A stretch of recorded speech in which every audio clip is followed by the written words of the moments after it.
त्या गुन्ह्याअंतर्गत section 420, 464, 465, 467, 468, 471 IPC, त्यासोबतच महाराष्ट्र जुगार कायदा कलम 405 आणि माहिती तंत्रज्ञान कायदा कलम 66C या अंतर्गत गुन्हा दाखल केला आहे।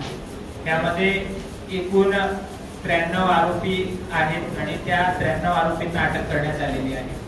3 आरोपी हे विधी संघर्षग्रस्त बालक आहेत आणि 3 आरोपी हे फरार आहेत।